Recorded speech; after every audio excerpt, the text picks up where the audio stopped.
Great session. I'm really looking forward to seeing a load of new published books off the back of this talk. Next up, we have someone joining us who is the CCO at 1 Million Mentors, Zahid Howladar. He's going to be talking through why mentorship will help you grow professionally and personally towards your career goals. So welcome, Zahid.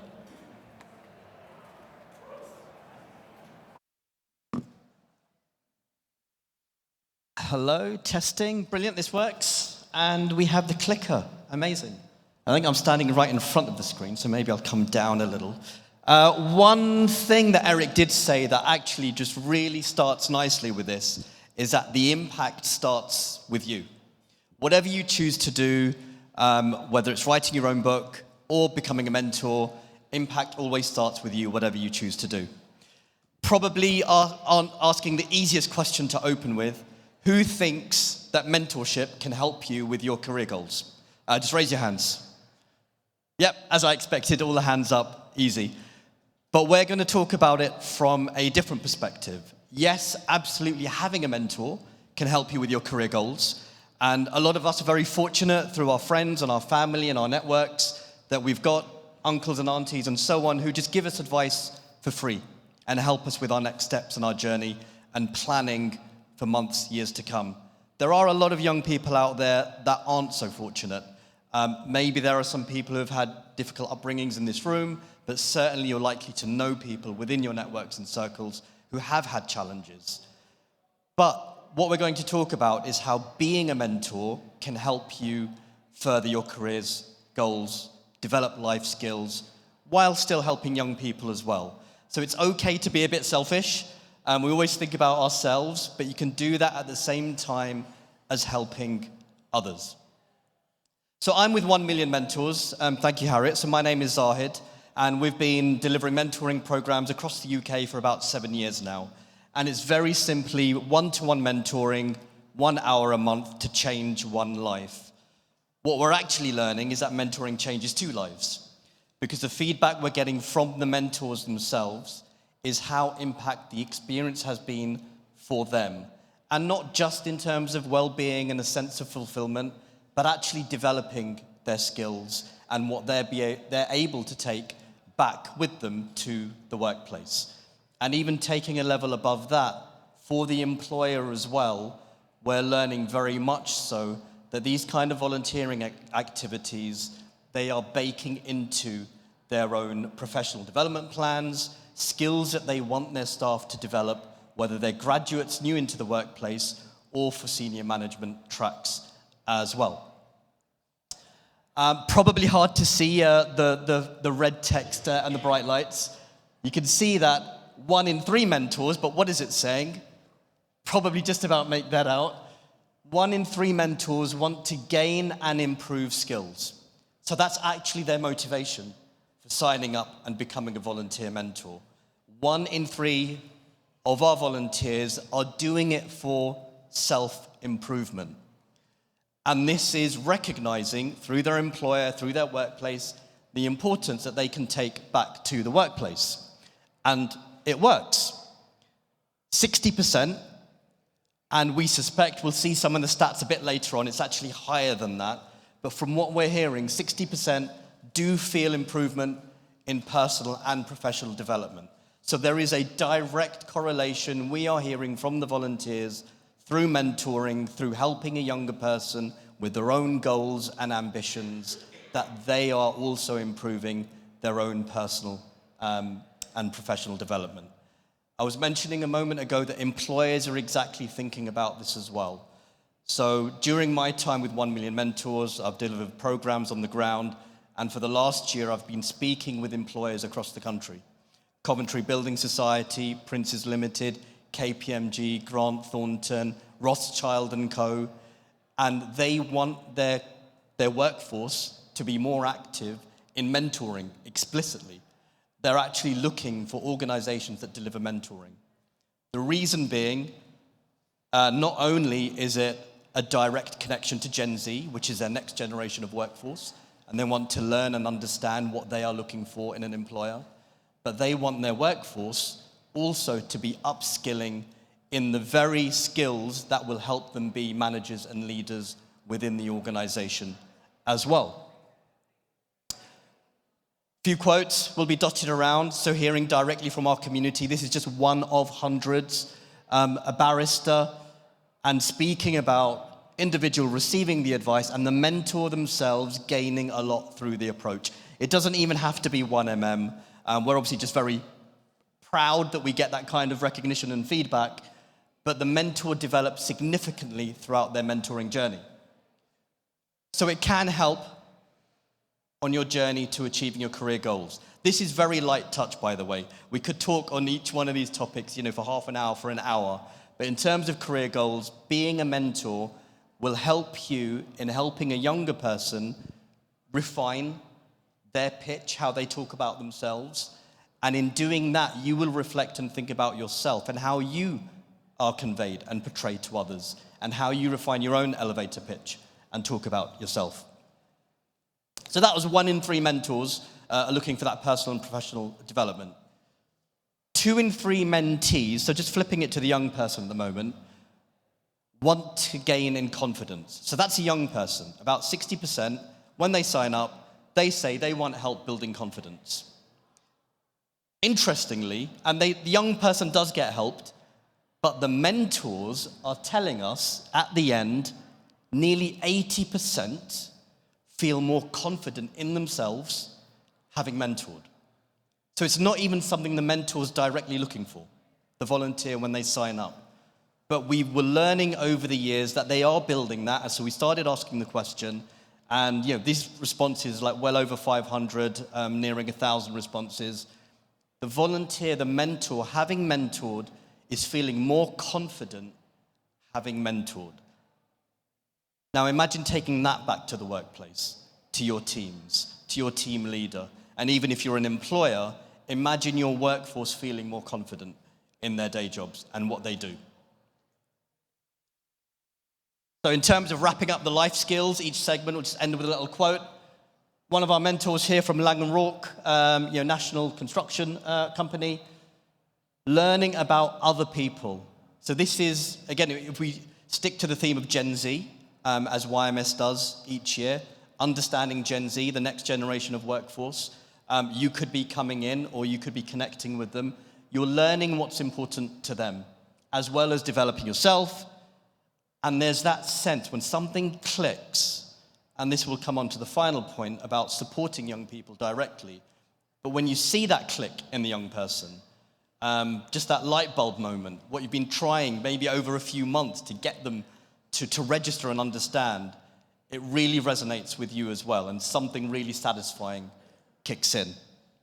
And then finally, and I say finally, but kind of halfway, for those who are brave, we'll do a bit of an activity, get you talking amongst yourselves. 3 in 3 mentors, and this won't be a surprise, it's almost like with all your hands up at the beginning, and it's rounding up, it's like 99%. Surprisingly, not 100%, but 99% want to help other people. So there is a 1% there that literally is signing up to be a volunteer, not to help other people, but for themselves and other reasons, and to develop their skills. But while it's not surprising, so 86% of mentors feel that they have helped, and this is where, for anyone who has volunteered, we find the community are extremely humble. Every volunteer, every mentor, before they start connecting with a young person, they always express anxiety to us. They're more nervous than the young person they're about to help. And they wonder, that anxiety is around, can I help? Can I really make a difference? Do I know enough in life to help a younger person? Let me reassure you, the answer is yes. Just by having a few years on them, being in the world of work, you have already learned so much that you take for granted that a young person does not know and may not have anyone to tell them. Especially when you consider this particular role in the young person's life is so important because you're not a parent, you're not a teacher, you're someone outside of that sort of superior bubble, and more of a peer-to-peer mutual respect that's building between the two of you, that you can absolutely help them. So don't feel that doubt. You can. So 86% feel they've helped, I can assure you that's close to 100% as well. Very, very certainly. And to help demonstrate that, that's why the other stats there for the young people, before and after mentoring, before speaking to someone like you, 28% only felt like they knew what to do next, whatever their goal was, whether it's writing a book, becoming a heart surgeon. I've spoken to a 14-year-old who knows she wants to be a cardiac surgeon, or her best friend next to her that has no idea. 28% don't know how to even go about what to do next. After mentoring, that's gone up to over 80%, which, imagine again, for a young person, that is huge. The impact you've made while developing yourself, because you absolutely have. Remember that confidence stat. Over 80% of our volunteers feel more confident in themselves. You've achieved that while making a huge difference to the next generation. And again, just really emphasizing, hearing from a member of the community, how it's felt to make that difference to a young person. You feel your mentee growing, and it's incredible. They would leave the sessions empowered, which they wouldn't have done so before. And it's actually something the volunteers now look forward to. Definitely helped by getting time off work. More and more employers are doing this. They want, again, their workforce to be engaged in this. For some of the employers, it's selfish as well. They've got matrices, ESG, B4SI. They're ticking various boxes, but also learning that there is a tangible bottom line value to their workforce. Stats that I don't have here, didn't want to overload you with just too many numbers and percentages, is that the activity of mentoring, and if your employer actually supports your volunteering activities, staff retention goes up, at least by about 50%. Because you correlate that with the desire for more and more people wanting to feel that their employer is authentic, that they are making a difference, that they are connecting to the community, and volunteers feeling a sense of well-being and fulfillment is over 75%. So from an employer's perspective as well, this makes sense. So if your employer doesn't give you volunteering hours, have a conversation. You can probably get it out of them. They should all be thinking like this. And again, Grant Thornton are doing it only quite recently. They've been with us for the last year, and only in the last 3 months are they now looking at the B4SI matrix, Business for Social Good Index. KPMG are already using this. Rothschild are looking at this. So more and more companies are looking at and then wanting their workforce to be volunteers. Quick question, how much time is left, please? About 5-10 minutes, okay. So now's the time to be a bit brave. I've done a lot of talking, but aside from the numbers, I do want to hear from you. So what we're going to do, and no obligation, but hopefully some of you indulge me on this. This side of the room, from this side of the camera, your dogs, and there's no meaning behind the cats and dogs. And this side of the room, so from yourself over, your cats. So if you're near someone, quickly shuffle, if you can get into pairs, and choose to be 1 and 2 between you. So I'll give you just like 30 seconds, talk to the person next to you and decide who's going to be number 1 and who's going to be number 2. And if you have to shuffle, please shuffle. But again, no obligation.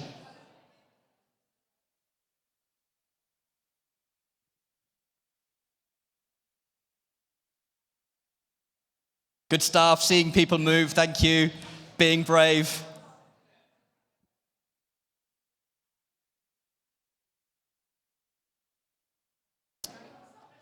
Okay, I see the movement has stopped. So in your pairs, you've decided who is number 1 and who is number 2. Number 1s, I'll give you a couple of minutes. Please talk to your partner and talk to them about something you've felt proud of recently that you've done. Okay? Hold on. For this side of the room, the dogs, number 2s in the pairs, you're going to be good listeners. So whatever you feel like a good listener would do, you're going to be a good listener. Be engaging. On the cat side, number 2s, probably guessed it, you're going to be bad listeners. Very deliberately, I'm sorry to disappoint you. You're probably looking forward to the conversation. You're going to be bad listeners. Number 2s are going to be bad listeners, okay? On this side of the room. That side of the camera, good listeners. This side of the camera, bad listeners. Number 1s, you're going to talk about something you've been proud of recently. Go.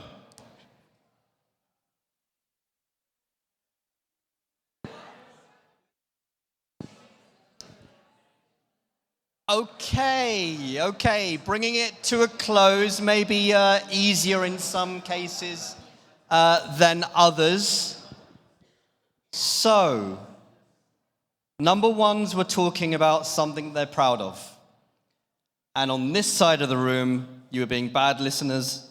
That side of the room, good listeners. Let's go to the good listeners. So number 1s, someone who was talking about something you were proud of. And hopefully you're equally brave to talk to me and share with the room. And sorry, is there a mic for people? Brilliant. So who number 1s who were speaking about something they were proud of, who would like to share the experience of talking to your partner, let's say your partner in this case, who was listening well?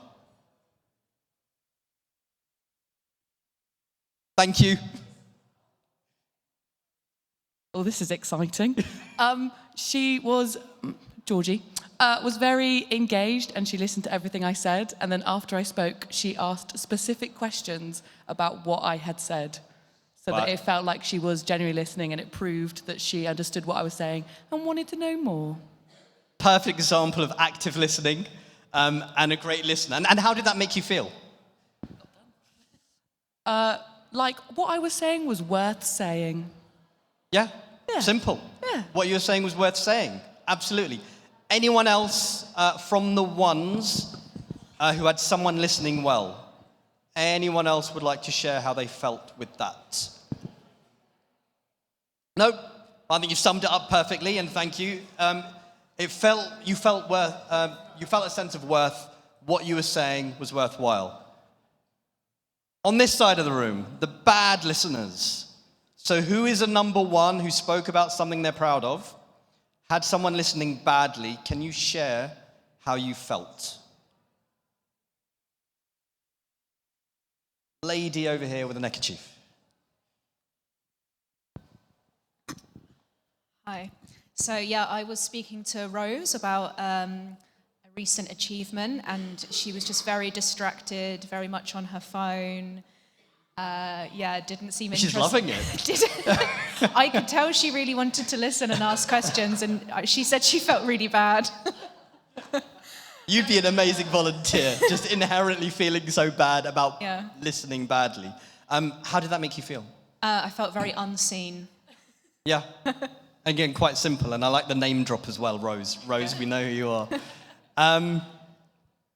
So two polar opposites there from one 2.5-minute conversation.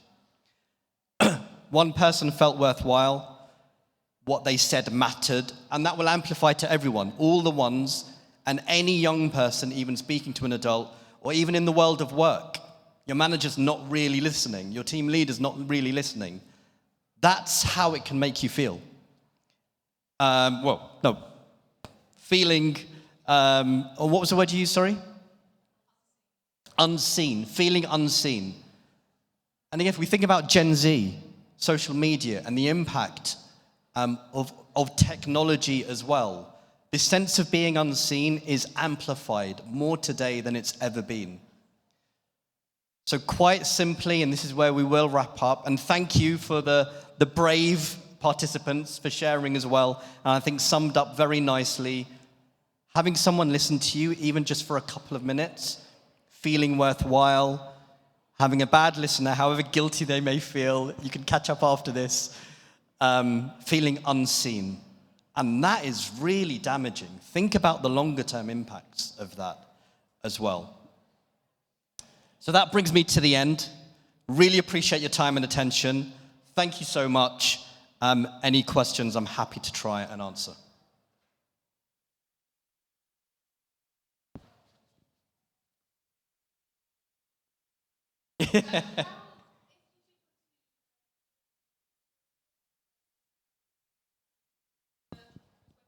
Absolutely. If you scan the QR code, or very simply 1mm.org.uk, that's the beginning of your journey, and we will support everyone who comes to us. We prepare you before you even meet a young person, so we support both sides before they start meeting.